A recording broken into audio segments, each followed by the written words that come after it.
So, punta tayo ngayon sa ating account para mag-deactivate. Ayan. Level 17 and 6 live stream.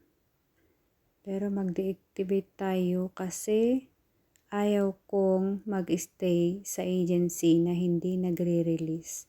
Na kailangan daw magbayad ng 1M. Ayan. Yan ang agent ko na hindi nag-release. Dinecline niya 2 beses yung application ko. Tingnan natin sana may message dito na nag-notify na siya ang nag-decline. Na dinecline niya. Yan, si Sir Jeff. Decline niya yung application ko. So, wala daw talagang release. Kailangan magbayad ng 1M coins. So, magde-deactivate na lang tayo. Yan. Sandali. I-copy paste muna natin yung paano ba? Sana yun? Dito sa account and security. Tapos yan, cancel account.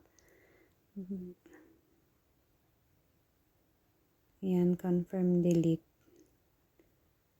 Enter natin yung ID. So, balik muna tayo. I-copy paste natin yung ID account ko. Wait. Yan yung ID account natin.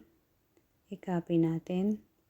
Tapos, sa account security. And then, cancel account. Confirm. Then, paste. So, confirm. Ayan. Ayan na. Goodbye, Popo. Yan ang proof combo na talagang kailangan magbayad ng 1M bago ma-release. So, mag-deactivate na lang.